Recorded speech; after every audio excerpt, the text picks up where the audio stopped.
Kenshi is a disgusting loser who was summoned to another world to fight alongside a battle group. However, he betrays them and instantly leaves his team after finding out that the other team had a couple of bandits. Kenshi later joins an all-girls school where they were taught to pilot mechs called Seikiju. While Kenshi is enjoying his time surrounded by girls, he is unaware of the evil things taking place in the shadows, including the planning of a world war. Everyone is gathered near the palace to attend Lashara's coronation ceremony. While she is being crowned, a shady group of people stalk her from afar, letting Kenshi know that she is his target. At night, Kenshi gets into his Seikijin and lands on Lashara's flying island. Without wasting a second, Kaya, who is Lashara's attendant, gets into her Seikijin as well and goes out to confront Kenshi. However, Kenshi doesn't seem scared of the adorable pink robot in front of him and goes into full battle mode. While Kaya is busy in her fight, another Seikijin arrives and enters the island. Just when he is about to eliminate Lashara, another Seikijin arrives and manages to save her life. This time, it is Wahanli, and the attacking Seikijin decides to back off. Eventually, the two of them start fighting as well, and Wahanli acts as if she is getting cornered, only to surprise attack the other Seikijin. This causes a lot of damage, and he decides to retreat. Another Seikijin, which is piloted by Doll, arrives and flies to help him retreat. He orders Kenshi to finish the mission on his own and make sure he assassinates Lashara. Now that the other Seikijin is gone, Wahanli gives Kaya a hand, making it 2 versus 1 for Kenshi. Surprisingly, Kenshi removes his limiters, which takes a toll on his body but also gives him immense powers. Just when he is about to eliminate Wahanli, removing the limiter starts taking a toll on his body and he starts losing himself. Before his body completely gives up, Kenshi decides to leave the fight and head straight for the princess. He appears in front of him after leaving the Seikijin and takes out his knife. However, the task is a little too hard for his fragile heart and he ends up letting go of his knife. Just then, Kaya also arrives and tries to attack, only to be thrown away by him. Suddenly, Kenshi's body starts acting weirdly once again, and just when Kaya is about to eliminate him, Lashara orders her to stop. The princess doesn't mind his attempt to assassinate her and wants to keep his identity a secret so no rumors of them doing the deed are made public. The next morning, Kenshi finds himself in a cage and Kaya lets him know that he was just a sacrifice for his so-called team. Soon after, Kaya's sister, Mixira, arrives and buries Lashara's face in her talons the first opportunity she gets. At night, a boy named Ulite pays Kenshi a visit and asks for his name. He is the only person who receives a reply from Kenshi, surprising everyone. The maids then comment on how it is too harsh to hang the cage outside in the cold weather. Hearing this makes Lashara feel guilty and she brings a blanket and some food for Kenshi, letting him know that she isn't a demon or anything. Additionally, she asks Kenshi to not tell Kaya about it, commenting on how her devilish eyes frighten people, not knowing that Kaya is standing right behind her. Kaya then takes away all the food and only gives Kenshi a blanket and a few fruits to get by. Kenshi falls asleep and wakes up, only to find Mixaya sitting next to him. She asks him to let her be his sister and lets him feel the talent she owns. Hearing his screams makes Kaya appear and she takes her thirsty sister away. Kenshi then notices the arrival of Doll, who is there to help him escape. The two of them are escaping through the forest and a messenger reports the dark elf about the uninvited guests in their forest. Kaya is informed about Kenshi's escape and she goes out on Wahanli's Seikijin as her own is still going through repairs. Doll takes Kenshi to their leader and the masked man questions Kenshi for failing to assassinate the princess. They then find a magic transmitter on Kenshi's clothes which lets the princess hear everything. Their leader then decides to put Kenshi down like the dog he is, which makes Kenshi remind him of the promise he made. Their leader tells Kenshi that it is a fake promise and that there is no way for them to send him back to his world. Liar! Just when the leader is about to eliminate Kenshi, he kicks him in the gut and takes care of all the guards, ultimately running away. The leader gets into his Seikijin and corners Kenshi, and having no other choice, Kenshi jumps from the ship, and that is when the leader of Dark Elf manages to save Kenshi's life. The Dark Elf, Aura, meets up with Kaya and leaves the battle up to her. Their leader retreats and Kaya decides to do the same afterward. Back at the palace, Kaya asks Aura to hand over the boy, but she refuses to do so and wants to gain all the information about him as she is the one who saved him. Mixire also arrives and notices that Kenshi has been diagnosed with a disease known as Rochiator. Wahanli suggests the usage of Toriyamusu to treat him and Aura decides to go out and pick some herself. At the same time, Lashara realizes that Kenshi is from an alternative world and wonders how he was summoned in the first place. Suddenly, the masked leader along with his lackey attacks Lashara's island once again, and Kaya goes out to confront them. Meanwhile, Aura, who is searching for the medicine, also gets attacked by Doll. Kaya starts struggling to keep up with 3 Seikijin and luckily, Wahanli arrives in her goofy-looking robot and helps her out. On the other hand, Aura tries to run away but starts getting tired of the continuous usage of Seikijin. which results in the dark elf field taking place. This makes Doll unable to move and shuts down her Seikijin. Luckily, Mixaya arrives and takes Aura back to the palace along with the medicine. With the arrival of Mixaya and Aura, the leader doesn't have a choice but to retreat. Afterward, they give the medicine to Kenshi and he gains consciousness, only to see a man among all the ladies surrounding him. Everyone is glad that he was able to recover and Kenshi shows his gratitude for taking care of him. The next morning, Lashara informs Kaya that she will be making Kenshi her attendant as they must establish his role before the cat gets out of the bag. Afterward, both of them enter a room from where Kenshi runs out and bumps into Kaya. This results in Kaya getting depressed after seeing Kenshi's small Excalibur and Kenshi being forced to take a bath. The two girls try to peek but get scolded by the head maid for doing so. Later that day, the three of them visit the academy where all the students who are training to pilot Seikijin gather. After entering the academy, Kenshi starts gawking at all the baddies but Kaya reminds him that he is now Lashara's attendant and needs to show some restraint. Soon after, a student named Dagmire welcomes the princess, and seeing him makes Kaya suspicious, thinking that he is the person who is piloting the purple Seikijin. However, she gets that thought out of her mind and starts simping on his good looks. Kenshi asks Kaya if she likes that guy, which results in her twisting his ear and teaching him a lesson. They then show Kenshi the arena at the academy where many Seikijin training fights take place. Furthermore, Lashara informs him that Kaya and Wahanli will be in a ceremony tomorrow and will be officially acknowledged as Seikijin pilots. Following that, the three of them meet up with Lashara's cousin, Maria, and the two girls start fighting as soon as they come across each other. To settle their scores once and for all, the two of them show Kenshi their undergarments, asking him to choose the one he likes the most. However, the cultured brat chooses the older woman and lets them know that he likes Yukine's plot the most, who is Maria's attendant. As a punishment for not choosing her, Lashara puts a dog collar on Kenshi's neck so that he can't roam around anymore. Lashara then informs Kenshi about how many Seikijin pilots, called Seikishi, marry each other to ensure that their kid grows up to become a pilot as well. She then tells Kenshi that he might be destined to marry Yukine or any other girl who is currently attending the academy. Kaya then reassures Kenshi that he is still underage and might find a way to return to his world before the burden of marriage falls on his shoulders. This makes him realize that marrying Kaya might be an option for him, and she forces him to remove that thought from his mind. Nice. Soon after, Wahanli arrives and asks Kaya to act as a witness to her friendly duel. The three of them then arrive at the battleground to act as a witness, where Mixire is present as well. She gives Kenshi a hug and forces him to call her older sister. The duel then begins and Wahanli starts getting cornered by the contestant at first. Luckily, she manages to throw the opponent out of the battleground, making her the victor of the duel. Afterward, Kaya escorts Kenshi to his new room and asks him to stay put. However, he doesn't listen and decides to wander off in a nearby forest. Suddenly, two elves start attacking him out of nowhere, but Aura arrives and orders them to stop. She informs her men that Kenshi is Lashara's attendant and doesn't know the rules of trespassing on the Dark Elf's property. Shen then notices the things that Kenshi was gathering around the forest and notices a super rare mushroom. Seeing how much they like it, Kenshi decides to let them have it even though he could sell it for a fortune.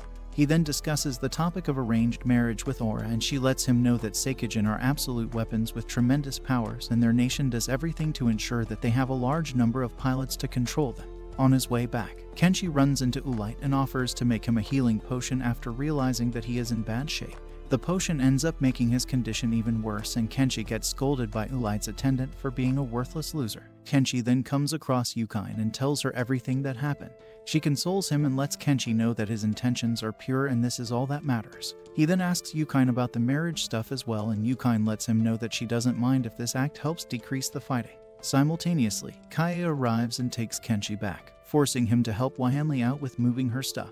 Later that day, Kenshi pays Ulite a visit and is glad after finding out that his healing potion did help him recover. Kenshi promises to make him some more and talks about arranged marriages with him as well. This makes Ulite think that Kenshi has his eyes on a girl and tries to make him reveal his secret, making Kenshi run away. At night, Lashara is forced to bathe in a goofy-looking bathtub, and at the same time, Kenshi is forced to help the girls out with their duty. The three of them arrive at the machine that is responsible for the water that runs into the baths. While Wahanli is trying to fix it, Kaya gets into an argument and throws Kenshi in the water. Little does he know that the water is connected to the main bathtub and takes him to the room where Lashara is bathing. He faints midway and the high maid enters the bathroom, just to witness the princess holding her attendant inside the bath. Damn!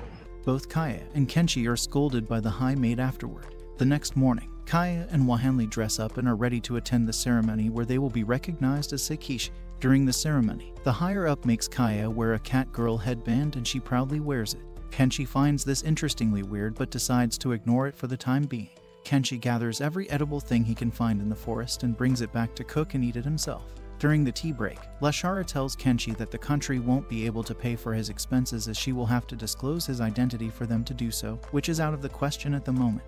In order for Kenshi to earn his own meals, Lashara asked him to help around the dorm and assist the workers in taking care of the dorm.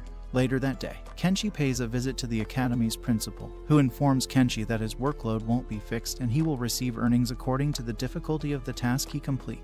Afterward, she takes him to the head of dorm caretakers, named Hannah. After taking a good look at him, Hannah comments on how thin and wimpy he looks, but the principal reassures her that he is more than the eyes meet. Hannah then takes Kenshi to a girl named Jazzy, who is apparently in charge of teaching Kenshi all the basics of the work. The pointy-chin girl looks frustrated at first but is later impressed after seeing how efficiently Kenshi is capable of completing the work. Kenshi doesn't only excel at a single task but manages to do each and every task she throws at him perfectly. During one of his tasks, Kenshi runs into Aura, who asks for his help. Turns out that some bullies threw a student's robe down the mountain, and without any hesitation, Kenshi jumps down and retrieves it for her. The girls fall for him after what he just did, while Aura is simply impressed. His talent for being a slave makes all the other high maids fight over him. This makes the principal advise them to not work Kenshi to his bone, as it might be unhealthy for a young boy like him. Following that, Kenshi helps out the chef in preparing lunch and goes to deliver it to Aura and Pochina. Without hesitation, Pochina recognizes Kenshi's true nature and calls him a stray dog. After he is done with the delivery, Kenshi gets surrounded by a ton of girls who question him about being Lashara's attendant. Having no other choice, Kenshi decides to make a run for it and ends up entering Aura's forest territory. However, the girls start to crumble slowly as they are finding it hard to keep up with Kenshi. Soon after, all the girls give up and are scattered around the forest. Aura arrives to check up on the situation and is surprised after hearing that Kenshi is part of the search party that is looking for the girls scattered around the forest. The next morning, Mixaya pays Kenshi a visit and sits right next to him and lets him know how everyone has been praising him for doing such a wonderful job. Later that day, Hannah asks the principal to change Kenshi's work as thanks to him, most of their unwanted jobs are already taken care of. To teach him more about his new work, Mixaya is made his personal teacher and is in charge of teaching him everything. After his private tuition begins, Mixaya lets Kenshi know that the girls have been requesting his assistance in providing a bath and lets him know that it will be his new job from now on. After the first lesson, Mixaya decides to test the things he learned and orders Kenshi to test his abilities on Kai.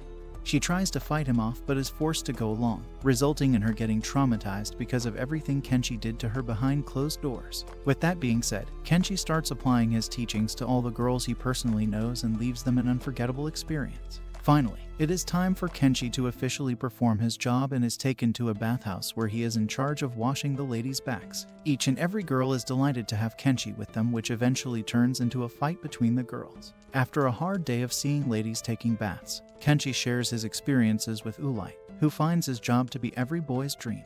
Their conversation is interrupted when Mixaya arrives and asks Kenshi to take her away with him. The girls think that they might be eloping, but the reality turns out to be completely different. Apparently, all the girls are furious at Mixaya for teaching Kenshi such lustful tricks and want to take their revenge. Maria cuts them off and announces that Kenshi roughed up Yukine and even managed to steal her chastity. Everyone is surprised after hearing about it and plans to take down Kenshi along with Mixaya as well. Yukine tries to explain that it is far from the truth, but the girls ignore her and follow him in a Seikijin, controlled by Waihanli. Kenshi manages to hide inside the forest, but Waihanli rains down missiles on him to make Kenshi reveal his location. Lashara, who is watching everything go down, is ordered by the principal to end this madness and visit her room along with the others. After everyone arrives inside her office, the principal reveals that all of them will have to clean up everything they destroyed, making Kenshi their leader so that everyone works efficiently without playing around. With that being said, all of them start to take care of all the damage and a fight begins between Lashara and Maria, confronting each other for being terrible at what they are supposed to do. Everyone who is punished is helping rebuild everything they broke while Maria and Lashara are chilling and having a great time.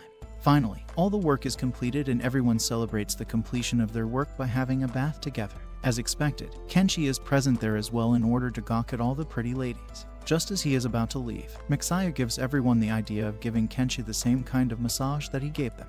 At night, the head maid, Maya, informs Lashara about the random holes appearing all around the palace. Kaya realizes who might be responsible for them, and the two of them stalk Kenshi and find out that he is the one digging up those holes. After confronting him about it, Kenshi reveals that he has been collecting crystals that are found all over the Swan.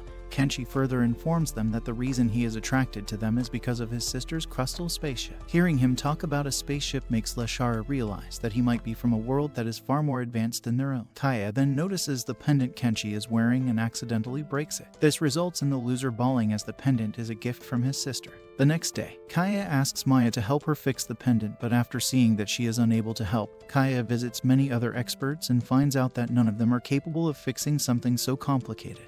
In the end, she asks for Ulight's and Yukine's help, but they are unable to fix it as well. Maria then gives her the idea of weaving a braided string on her own as a replacement. At night, Kenshi is on his crystal hunt when he comes across a suspicious-looking person.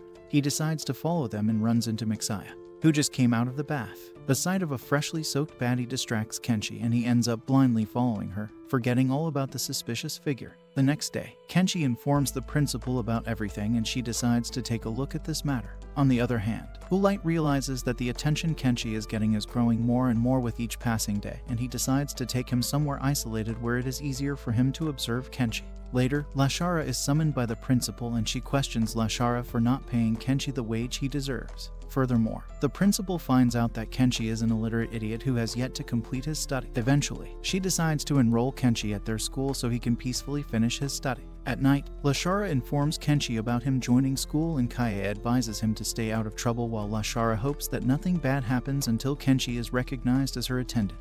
Finally, it is time for Kenshi to head over to school, and Lashara warns him to not mingle with Maria much, as the two of them will be in the same class. While the three of them are walking towards the school, the student whom Kenshi helped a few days ago, named Lapis, arrives and offers to give Kenshi a tour of their school. Meanwhile, Kaya and Lashara decide to follow Kenshi and make sure his creep instincts don't force him to take advantage of that adorable girl. During their walk, the two of them accidentally arrive at a forbidden area, but the girls forgive their impudence after realizing that Kenshi is present as well. Soon after, Lashara gets caught stalking by Mixaya, and she forces him to attend her class. Following that, Ulight introduces Kenshi to his new class, and the first friend he makes is named Tai.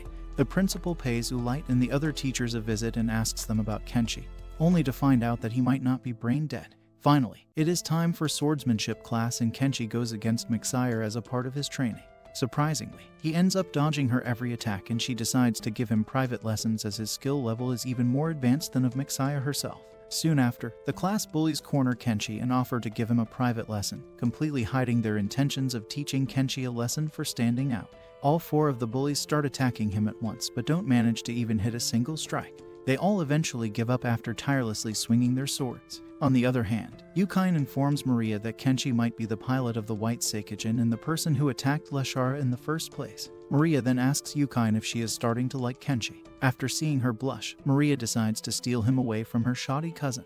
During break time, Kenshi visits the cafeteria and offers to help the chef out. After he is done with his task, Kenshi returns back to his class but is summoned by Maria instantly, who wishes to have lunch with him. Seeing how the other kids might get jealous, she ends up inviting all the students present in the class, including the bullies. During lunch, Maria asks everyone to talk to her in a normal manner while they are at school. After the lunch break, Lashara pays Kenshi a visit and confronts him for getting close to Maria, even when she tells him not to. At night, Kaya gives Kenshi the spiral string she made herself, and Kenshi seems to like the red color she chose. Maya informs everyone that red strings symbolize the bond between loved ones. After hearing this out, Kaya tries her best to retrieve the string, but Kenshi is too persistent to let it go. Lashara informs Kenshi about the things everyone discussed and lets him know that everyone will now be able to loan Kenshi out. It will be for odd jobs, and others will be able to take Kenshi's assistance. By helping all the nobles out, Kenshi can earn their gratitude by fulfilling requests for future benefit.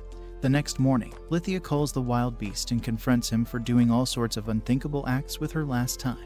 For the time being, she makes him join the student council and asks Kenshi to visit her after school. Afterward, all the students enjoy the swimming class while Ulight and Kenshi enjoy watching the girls drenched in their swimsuits. Soon after, the girls surround Kenshi and ask him about his conversation with Lithia. After realizing that he joined the student council, all the girls start glazing him and fighting over his mid-body. The girls then start running after Kenshi to make sure they can have him for themselves. He manages to hide in the student council office, and the girls decide to come up with a plan in order to catch Kenshi. Lithia is furious at Kenshi for suddenly barging in and looks more tired than her usual self. She then lets Kenshi know that his job will be to run from the girls. Male students have special privileges, and the most girls can do to him is chase him or try to charm him. According to her, this act might help the executive girls of the school who keep on fighting each other. On the other hand, a secret meeting is held and all the executive girls think about working together as a group in order to catch Kenshi. With that being said, their planning and grouping is over and now it is time to put their training to the test. All the girls now chase Kenshi in groups while carrying giant nets to make sure they can catch him. Eventually, he gets cornered and Yukine, who is watching, remembers how Maria told her to help Kenshi out. But just when she is about to make a move, Kenshi manages to escape from the situation once again. Later that day, Lithia's condition has gotten worse and Kenshi makes her his special herbal medicine for quick recovery. The girls keep on chasing him throughout the day and he easily breaks through all the traps the girls have laid. It has already been a week but the girls are yet to catch Kenshi. Meanwhile, Maria is in her dorm room when a message from her mother arrives, who wants to talk about the upcoming summer holidays. The next morning, Lithia wakes up in the student council room and realizes that her fever has gone down. Aura lets her know that it was thanks to the herbal medicine that Kenshi made and she is glad to hear about it. The teachers discuss how the girls have been causing a commotion and the principal comments on how they should let them be for a while as it seems to be improving their relationship and teamwork. Kenshi then accidentally enters the student council room once again and Lithia doesn't roast the hell out of him this time. She seems thankful for the medicine and lets him know that keeping the executive girls busy allows her to peacefully work in silence. Later that day, the girls bring out actual robots to catch Kenshi. During the chase down, Kenshi notices the wires that are connected to the robot's back and thinks of a plan to tackle them. He eventually runs around the forest and makes the robot follow him. This results in their wires getting jumbled in the trees, restricting the movement of the robot. However, little does he know that robots are capable of moving for a limited time without wires as well. Luckily, Yukine helps him out this time and takes Kenshi to Maria's dorm room. While serving him some tea, she remembers Maria's orders and how she asked Yukine to go as far as she could with Kenshi. Having no other choice, Yukine slowly takes off her clothes, revealing her a cups. However, this turns out to be a tall task for Yukine and she faints out of embarrassment. Kenshi saves her from falling on the ground and Lashara along with the others enters the room at the same time. Maria uses this opportunity and announces that Kenshi will have to marry Yukine now that he has stolen her chastity. Lashara argues that it was an accident and Aura decides to settle the argument with a game. The next day, Aura informs everyone about Shurifan's Nabe dish battle. In this battle, all the contestants will gather ingredients from the forest and make a dish called Nabe. The Nabe with the best flavor will end up being the winner of the contest and will receive the ownership of Kenshi. Ulite decides to join the competition as a judge and will make sure the ingredients they gather are safe to eat. With that being said, the competition starts and everyone starts gathering the ingredients. Lashara is the first one to gather the ingredients, but turns out everything she gathered is poisonous. Meanwhile, Wahanli takes the shortcut and uses his robot to steal Kenshi's ingredients. However, he doesn't give up and runs away from Wahanli. He makes her run into a trap and manages to get rid of the robot. Kenshi then runs into Mixaya, who notices the bruise on Kenshi's forehead and gives it a kiss for a faster recovery. Finally, the time limit is over and Lashara laughs at the things Maria collected. However, Maria takes her revenge by laughing at Lashara too when her ingredients are thrown away for being useless. Now it is time for the cooking battle and all the Nabe that is made have the worst taste known to man. In order to come up with a clear winner, Kenshi and Aura get to have a cooking battle and Kenshi manages to win the battle. Now that the cooking battle is over, Aura asks Kenshi about the things he uses in his herbal medicine and everyone freaks out after he shows them a couple of dried lizards. It is finally time for the summer vacation and Lashara decides to spend the whole vacation chilling in her dorm room as it is dangerous outside. At the same time, Yukine arrives, bringing her a message. Turns out that Maria's mother, Flora, invited Lashara to visit her country along with Maria and her other friends. Lashara informs Maria that she made sure to invite Dagmar to gain Kaya's interest and threatened to leak Lashara's embarrassing pictures if she refused to come along. After they arrive at their location, Kenshi notices Ceres and Heizuki having a private conversation with a stranger. They talk about avoiding being detected at the gate, which Kenshi doesn't quite understand. Kenshi manages to hide from them but Ceres catches him soon after. Ceres then explains that the two of them are commoners. Furthermore, everyone thinks that Heizuki is head over heels for Ceres just to make use of him and marry the poor guy for her own benefit. However, this is far from the truth but still the two of them are forbidden to be in the same area together. After telling Kenshi everything, Ceres asks him to keep his ugly mouth shut and he agrees. On the other hand, some bandits are stalking the ships and are surprised to see two male Seikishi which includes Dagmar and Kenshi. On their way, Maria and Lashara notice huge attractions with Flora's face on them and realize that Flora must be behind this embarrassing act. Afterward, Flora welcomes everyone and asks about Kenshi, to which Lashara replies that he is helping Wahanli out. Surprisingly, Wahanli brought a goofy-looking Seikijin along, and while helping her out, she mentions how Ceres has been indulging in illegal activities. However, she decides to keep it to herself. At the same time, Flora also arrives and hears everything. However, she decides to let it go as well, commenting on how Kenshi's friends won't be treated harshly. After arriving at the palace, Kenshi goes into the forest and collects everything he finds interesting while Flora tests out the Seikijin that Wahanli brought. At night, Lashara informs Kenshi about the welcoming ceremony that is about to take place. Flora begins the ceremony by welcoming everyone and informing them about the game they will be playing. Apparently, everyone will be throwing pillows at each other and will grab the opponent's sash and pull in order to win the game.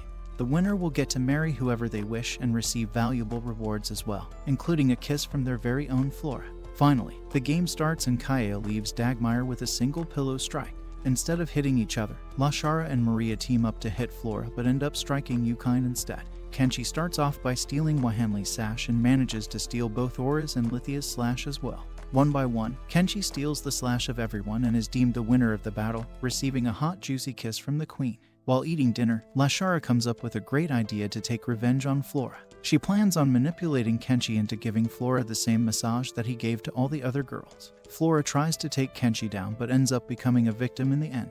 Meanwhile, Heizuki finds out that the stranger they made a deal with happens to be the leader of the bandits. The next morning, Lashara along with Maria look tired because they couldn't forget the sight of Flora getting down with Kenshi. The next morning, Heizuki tries to run away but the bandits follow her, trying to strike her down. Luckily, Kenshi arrives at the perfect moment and manages to save her. Heizuki then informs Kenshi about the bandits' plan and asks him to evacuate his friends. Soon after, many bandits on flying bikes enter the premises of the palace, along with a Seikijin. Suddenly, one of the bandits enters the palace and orders Kaia to put her weapon down. Unexpectedly, Kenshi arrives and lands on the bandit, knocking him out instantly. Everyone then notices that Aura and Flora are still missing, and Kenshi decides to help them out. He visits Aura's place first and she seems more vulnerable than she normally is. Suddenly, two bandits break into her house and Kenshi takes care of one of them while Aura manages to knock the other one out. On the other hand, Wahanli is trying to fight the Seikijin on the flying bike and Aura joins in order to help Wahanli out. Kenshi then makes his way towards Flora and runs into bandits on his way. He decides to hop into the Seikijin that Wahanli brought and easily takes care of the bandits. At the same time, one of the bandits arrives to capture Dagmire, and he asks her to let him meet their boss. Kenshi also arrives at Flora's house and realizes that she is still overly excited about their late-night session. She starts clinging on to Kenshi while riding the Seikijin, making it harder for him to control. Kenshi then goes out to confront the enemy Seikijin, but a signal from the bandits makes the Seikijin along with the others retreat. They all then realize that Dagmire has been captured by the enemies and plan to retrieve him. Meanwhile, Dagmire is having a peaceful conversation with the leader of bandits, Cordy. She lets him know that they plan to force Dagmire into marrying one of their members. Dagmire then tries to riz the old hag, proposing that person be the leader instead. With that being said, Dagmire indulges in a workout session with Corydine, enjoying himself to the fullest. Corydine then allows Dagmire to employ the bandits for his own benefit. Simultaneously, Kenshi along with the others arrive and they manage to steal the truck where all the hostages are imprisoned. Later that day, Lashara along with everyone finds out about Ceres and Heizuki's situation and they all decide to keep their mouths shut. Apparently, Dagmire manages to infiltrate the bandits on the Swan. Kenshi is walking around the academy when one of the bandits, Rand, strikes up a conversation with him and offers Kenshi a high-paying job, but he declines the offer and walks away. On the other hand, Dagmire trains the bandits by means of friendly duels and informs Ulite that the bandits can now be used in the battle. Furthermore, Ulite asks Dagmire to help him out with something he has been planning. With that being said, Dagmire suggests holding a warriors tournament in the academy as the results will estimate the effectiveness of the lessons that students have been getting. Everyone agrees and thinks of it as a good idea while Lashara decides to act as a bookmaker and earn as much money as she can. Dagmire informs about this to Ulite and he knows his gratitude, later wondering if the people Dagmire brought are reliable. On the other hand, Imura notices that Rand has been pickpocketing the students and displaying her nasty side openly. Imura takes out her knife, letting Rand know that she shouldn't do anything, which makes people question Dagmire's authority. Meanwhile, Lashara is done with the bookmaking stuff and is ready to take out her call center scammer. To start things off, all the students start competing with each other in the preliminaries in order to qualify for the main event.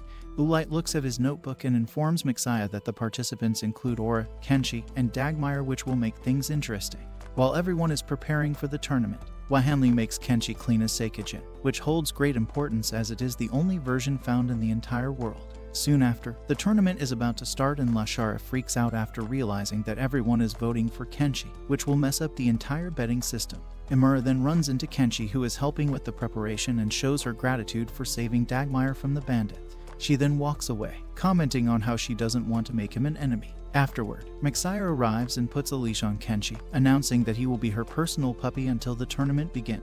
She then takes him inside an inn and slowly crawls up to him, planning to be the person who steals his V card. The next morning, Lithia finally announced the start of the tournament, and everyone took part in different activities. Meanwhile, Lashara is still struggling with bets being placed on Kenshi. To make matters worse for Kenshi, Lashara gives him a guidebook of the competition. The race starts and everyone runs away while Kenshi stands still, counting numbers. Additionally, he has a giant weight attached to his back as Lashara misinformed him about all these things to make sure he loses. After correcting everything, he finally starts running, but one of Lashara's girls misguides him, making Kenshi follow the wrong track. Lithia notices that something is wrong with how Kenshi has been acting and realizes that Lashara must be behind it. Kenshi slowly overtakes all the contestants and eventually runs past Dagmire as well. Both down bad girls offer Dagmire a towel, and he ends up taking Kaia as one. He then gives up on the race after realizing that he is in third place with Aura and Kenshi in first and second.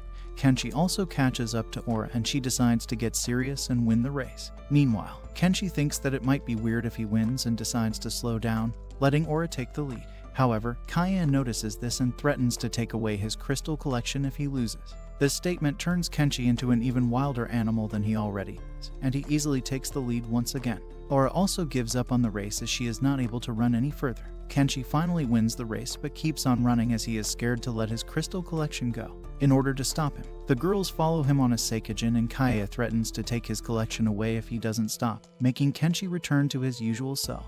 A malfunction in the Seikijin throws Kenshi away, and Aura manages to find him before the other girls. He transfers some water to his mouth by means of a kiss, which makes the princess wake up. At first, Aura praises him for being such a fast runner and then confesses her feelings. Just when she is about to reveal her wish, Kaia arrives and interrupts them. On the other hand, Dagmire and Ulight decide to take the next step in their plan and want to eliminate Kenshi so he doesn't become a hindrance. Imura tries to stop them, but Dagmire hits her with the "who asked" statement and shuts her down.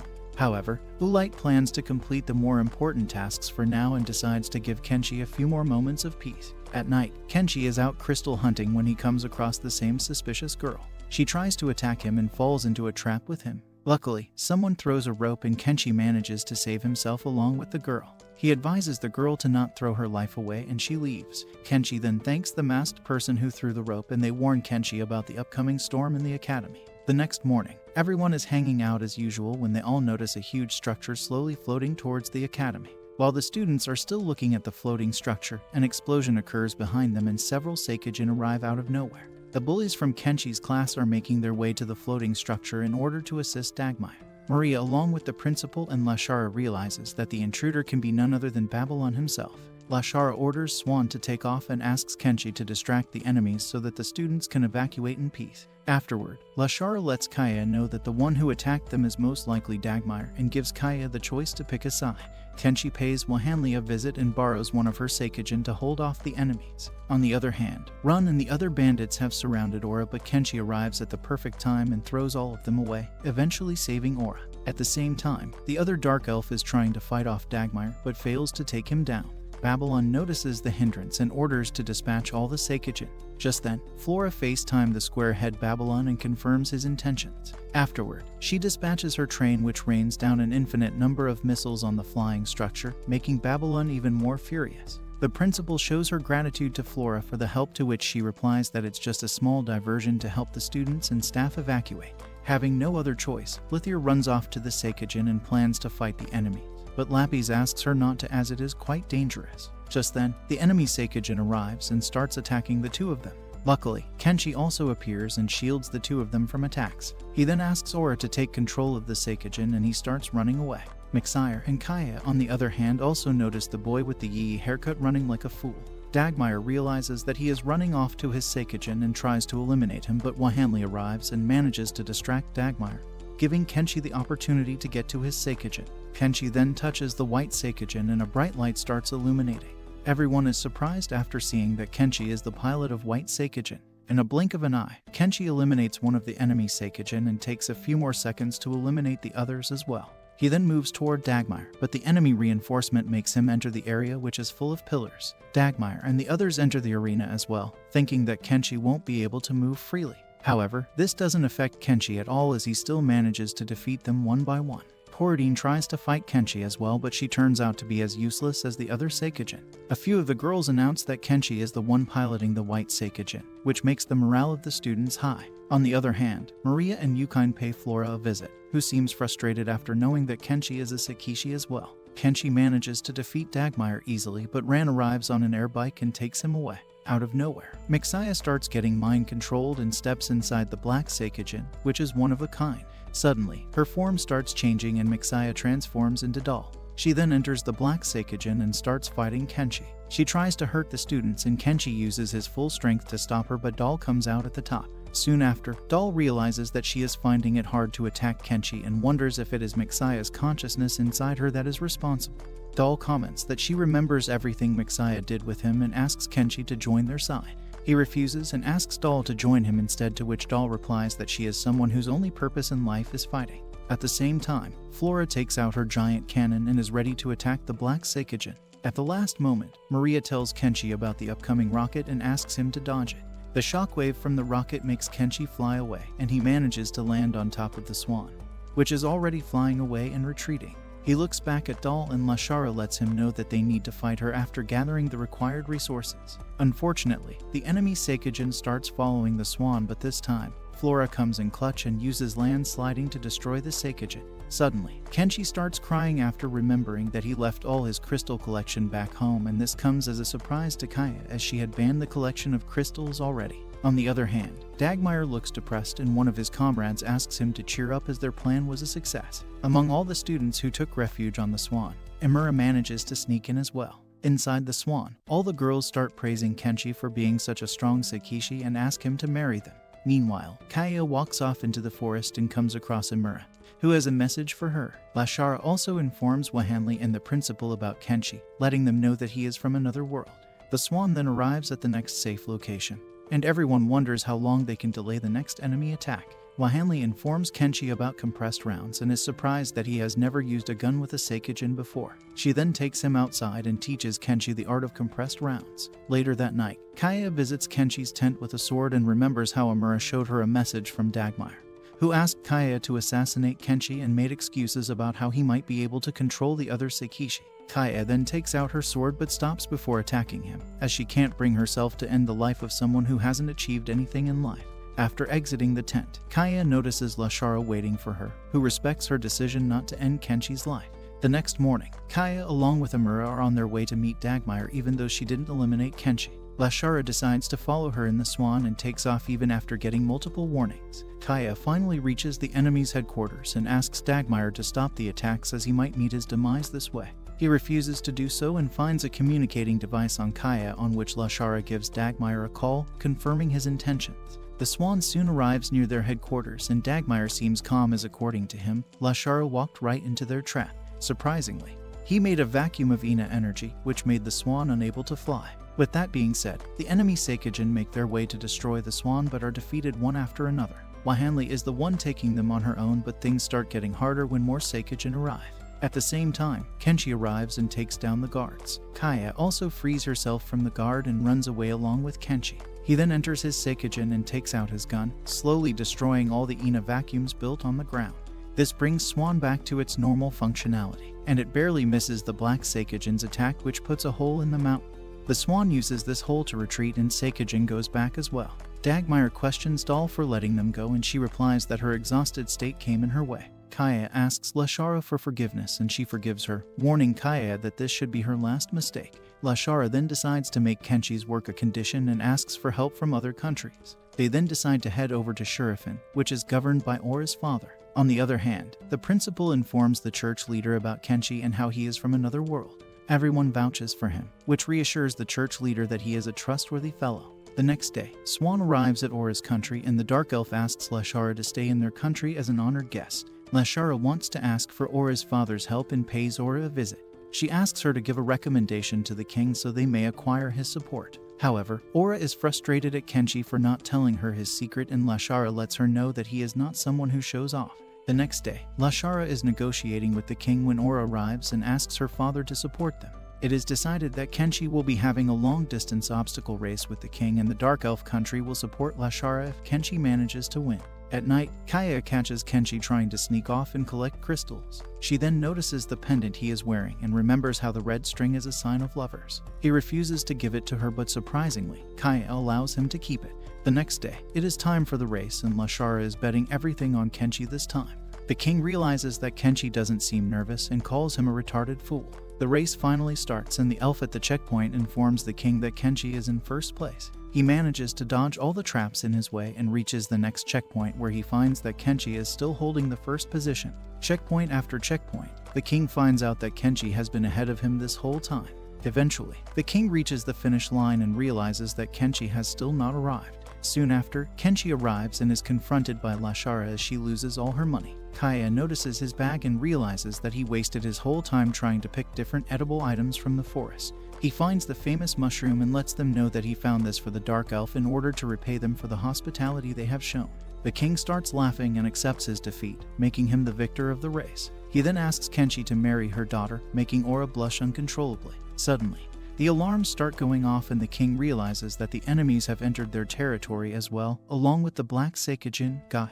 The enemies start attacking the main city while the king and the others watch them from afar. The king then gets into his Seikajin and heads over to fight Dagmire. Soon after, Doll arrives and one of her attacks makes the king completely powerless. Just when Doll is about to finish him off, Kenshi arrives and saves Aura's pops. He then starts fighting Doll and Dagmire uses this opportunity to attack him but fails miserably. Kenshi then lunges at Doll to attack but she easily blocks his attack using her shield. At the same time, Kenshi receives a message from Aura suggesting he retreats as the evacuation is completed. After returning to the base, the king tells Kenshi that he wants to officially announce his wedding with Aura. Meanwhile, the higher-ups of church are watching it all play out and plan to send a special team to take care of Gaia and think of making Kenshi join the team as well. Kenshi and the others are about to leave and the king tells Aura to do as she pleases and follow her future husband in every step he takes. Their next stop is Maria's country, and Lashara plans to offer a flower in front of Maria's gravestone, even though she is still well and alive. On the other hand, Dagmire notices a church's ship heading towards Swan and attacks it even after the ship surrenders. Lashara notices this and sends Kenshi and Kaya to help the ship out. Luckily, the church member uses the escape pod and leaves the ship. Kenshi notices the incoming space pod and manages to catch it and bring it back to the Swan. Soon after, Riaya gains consciousness and informs Lashara that the church was completely destroyed by Babylon. She further tells her that Babylon's power is only because he owns Gaia and Kenshi is the only one who can fight her. She then meets up with Kenshi and asks him about his parents. While the two of them talk in private, the other girls keep an eye on them, making sure Kenshi doesn't start reliving the things he dreams about. Later, the Swan is about to enter Maria's country. Lashara asks Kenshi and Aura to scout the area in their Seikajin, even though they don't sense any enemies. The whole country seems to be destroyed by the enemies and Lashara makes sure to drop flowers for Maria. Suddenly, giant structures, called meteor falls, appear and start dropping giant rocks on the country. It is controlled by the bandits, and they block their only way of escape. Having no other choice, Aura and Kenshi try to break the structure using their weapons, but it seems to have no effect on it. The meteor fall slowly starts moving close to the Swan, ready to strike at any given minute. Unexpectedly, an unknown Seikajin arrives and starts attacking the structure from above. This lowers its defense and allows Kenshi and the others to attack it from below, eventually succeeding in completely destroying it. Turns out that Yukine is the pilot of the unknown Seikajin and she takes them underground, where the country's civilians are seeking shelter. Lashara is frustrated after seeing Maria alive, asking her to pay for the flowers she bought. Flora comes running and gives Kenshi a hug, commenting on how he was a Seikishi from the start. Lashara asks Flora to discuss the important matters, but she leaves it to Maria, letting her know that it is important for her to learn these things as well. Afterward, every higher-up gathers inside a room and discusses how they cannot rely on the church and have to take care of this mess on their own. Flora then comments that they need to rethink who holds authority over Kenshi, and everyone agrees, leaving the money-grubbing princess. Flora gives Kenshi some time to think this over. Later during dinner time, Lashara is the only one who doesn't arrive at the dinner table, leaving everyone to question her mental health. After dinner, he takes dinner to her room, but Lashara doesn't open up. Then, Kenshi starts off by asking everyone, starting with Aura, but she wants Kenshi to make his own decision. He then goes to Wahanli, Maria, Flora, and they all say the same thing, asking Kenshi to do what he wants. Later, he jumps through the window and makes his way to Lashara's room. After catching her staring at the moon, Kenshi asks her the same question, but Lashara refuses to answer. She then comments on how she is still an ugly loner, who learned about being a queen in theory and doesn't have any real-life experience. Tears start coming out of her eyes, and she asks Kenshi to not go away or leave her behind. Kenshi replies that he came to that world all alone and she was the one who created a place for him. He then asks Lashara to sell Swan to him while not having enough money to replace his ripped plot.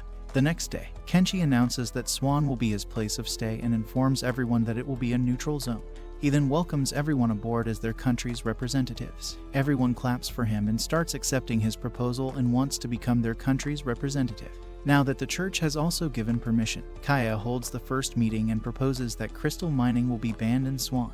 This makes Kenshi mad and the two of them start arguing with each other. Sadly, all the other representatives agree with Kaya, making this proposal a reality. Kenshi starts crying when Kaya yells at him, not realizing he has become the king of Swan. Flora discusses the tactics they should adopt to fight the enemies and wants Aura's father to support them in the battle. Aura reassures her nation will do its very best to fight alongside them in this fight against Babylon.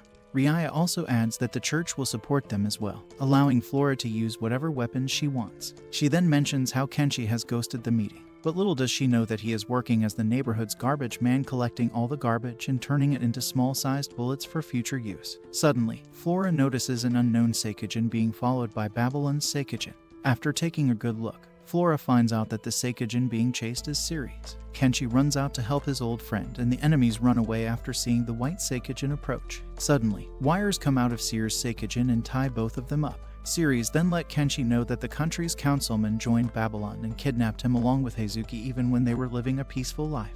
Riaya then notices a Seikishin's barrier reactor on Ceres' Seikijin's back and informs everyone that it is something designed to cause a massive explosion. Suddenly, the reactor starts going off and Aura tries to go and help Kenshi out. After trying to move, Kenshi realizes that he is unable to free himself and Ceres starts crying and repeatedly apologizing as they kidnapped Heizuki and he has no other choice. This makes Kenshi furious and he asks Aura to go back to the Swan. Kenshi's Seikijin starts turning black and gains enough power to free himself and contain the explosion that occurs. Out of nowhere, Dagmire hears a loud sound and goes out to realize that Kenshi arrived at their hideout. He starts defeating all the Seikijin one by one, and the person who planned this all out goes to fight Kenshi on his own.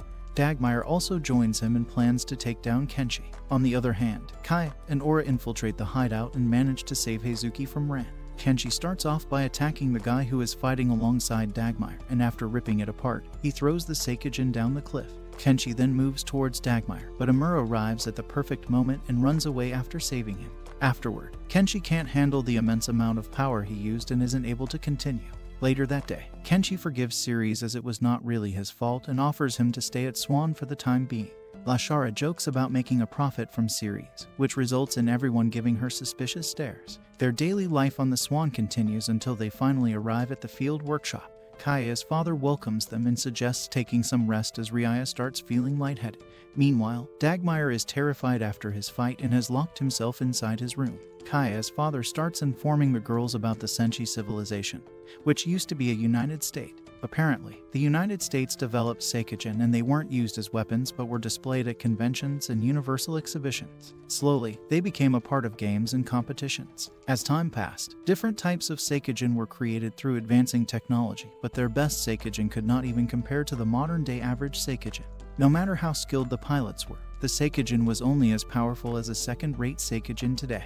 That is the reason why people from other worlds were called into this one, and Dark Elves were one of them. Slowly, the technology of Seikijin started to improve and got to the point where the manipulation of the pilots became involved. High-resistant types were married to each other, and after that, people created from scratch started to appear. Furthermore, in order to ensure that there were enough pilots, a core crystal was developed. The pilot's skill and experience were stored in the crystals, and the pilot's abilities could be fully restored after adding the crystal into another specialized body. Due to how the crystals worked, the Seikijin started to misunderstand their orders and went on a rampage. They drove the Senshi civilization to its destruction.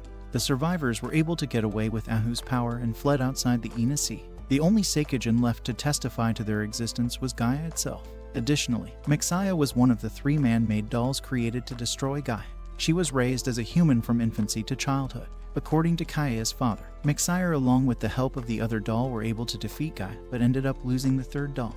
Afterward, Mixaya was sealed away, and years later, Shutreyu, which used to have the Holy Land in its domain, excavated the Seikijin. Their experiments got out of control, allowing the church to learn about Seikijin and take over the Holy Land.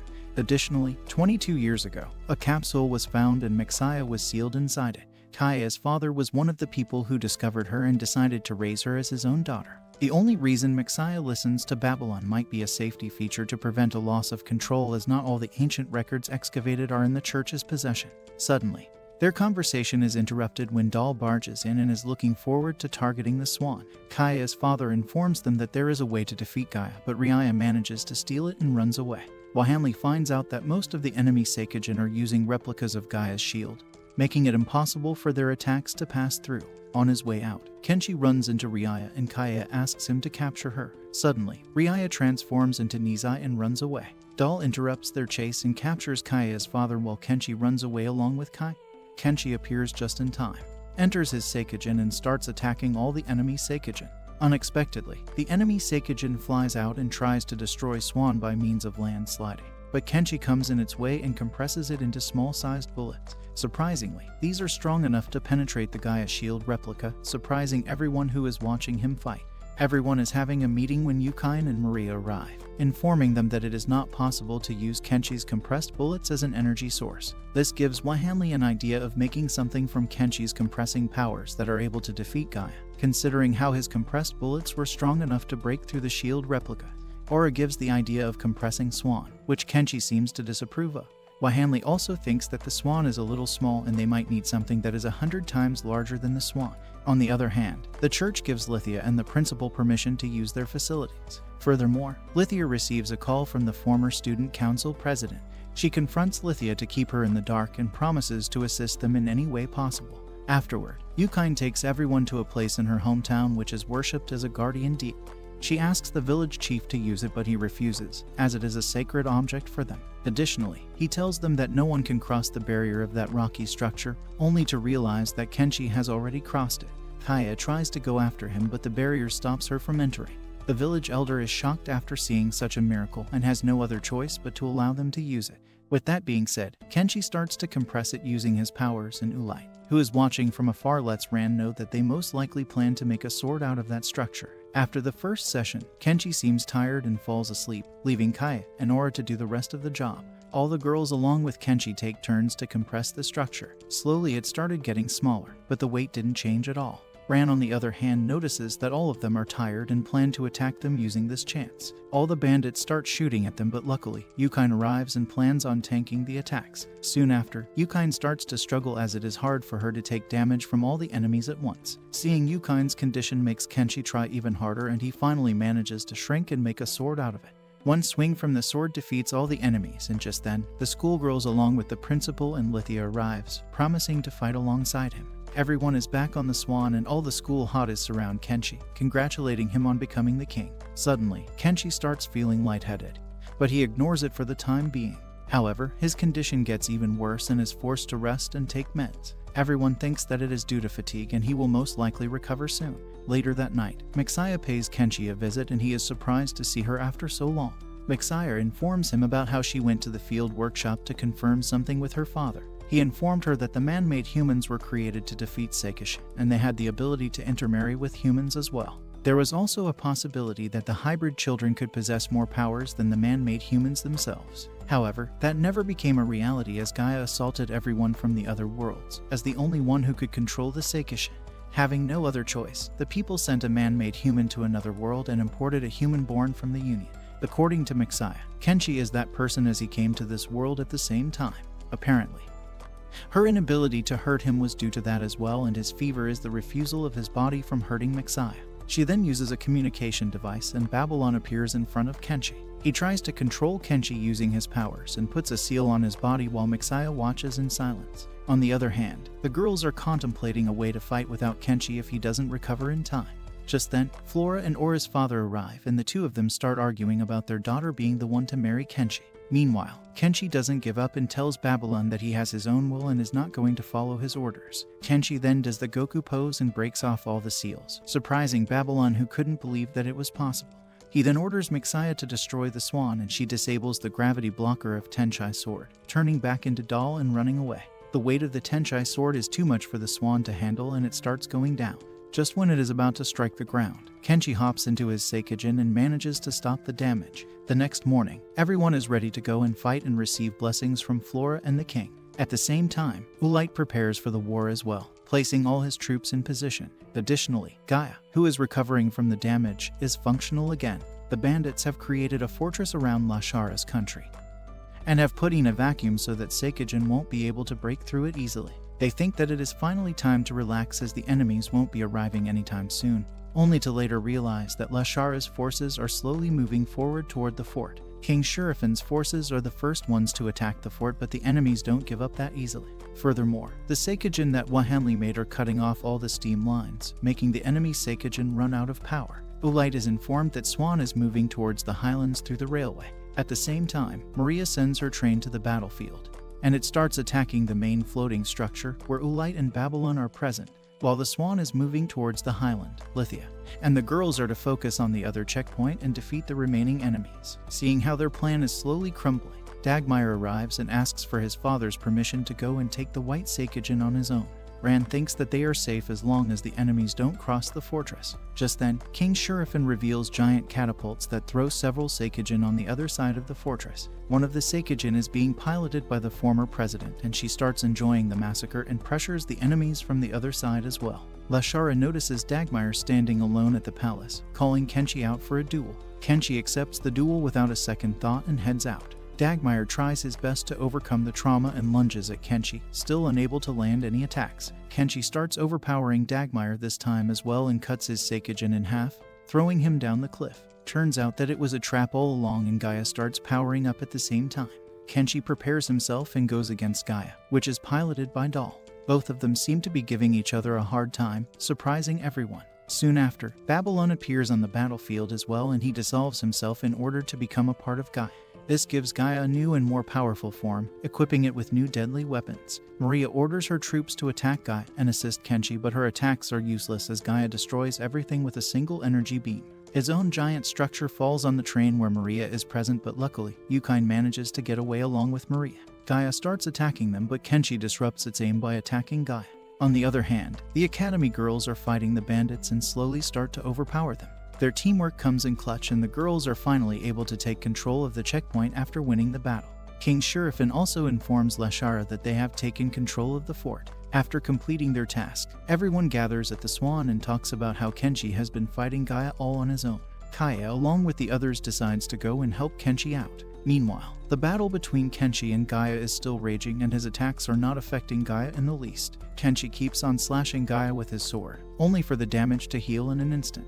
Everyone is watching Kenshi as he gets whipped around by Gaia. While watching the fight, Wahanli notices Seikishin's barrier reactor lying around and the girls decide to charge it with energy for Kenshi to use. Kenshi tries to stop them, warning them about how dangerous it can be. However, the girls ask him to stop yapping and put his trust in their abilities. The reactor is slowly being charged and just when it reaches 90%, Gaia notices it and tries to attack them. Fortunately, Kaya holds Gaia off and flies it afar. Kenshi uses this opportunity to compress the reactor and attacks Gaia after asking Kaya to leave her Seikijin. A huge explosion occurs and damages Gaia quite a lot, but it easily recovers and heals all the damage done to the main body. Kenshi still doesn't give up and hears Doll and Mixaya's thoughts, asking him to save them. Kenshi attacks Gaia with his sword once again, and this time, energy beams start coming out of the sword, making it even more lethal. The energy beams are strong enough to slice off mountains and he follows Gaia around, trying to slice it off. Unfortunately, the lightsaber is still not enough to slash Gaia. This time, Kenshi decides to use everything he has in a single attack and transforms the sword into a different shape. This allows him to cleanly cut through Gaia's head, putting an end to it. He then tries to wake up Doll and she smiles, realizing Kenshi saved her. Doll then transforms into Mixaya and tries to give him a kiss but is interrupted by Kai. Suddenly, Babylon emerges from the black liquid, and Ulite decides to end him this time. He shoots Babylon with a specialized gun and ends his life for good. Ulite then starts feeling lightheaded and transforms into Riaya. She informs them that Babylon planted a core crystal in her body when she was younger. This allowed her body to change into Ulite or Nizai depending upon whose will was stronger at that moment. Soon after, all the girls including the principal and Lithia arrive on the mainland, congratulating Kenshi for the win. Now that the other things are settled, Wanli proposes a discussion about Kenshi's ownership. Aura comments that he has already sworn to become her fiancé, and Maria adds that he should belong to Yukai. Flora proposes to let Kenshi marry her instead, and surprisingly, Lithia asks permission for marriage rights as well. Seeing how the decision is going nowhere, the former president proposes the first come first serve rule, and all the girls start running after Kenshi while he tries his best to get away. On the other hand, Dagmire picks up the crystal that was inside Babylon and Rand tries to steal it from him. But little does she know that Amura is standing behind her, ready to end her life for good. This was all about our playboy Kenshi. Which one of the girls in the group will eventually marry Kenshi? Comment Seikajin below and let us know if you enjoyed watching the show. Subscribe to the channel for more plot-filled reviews.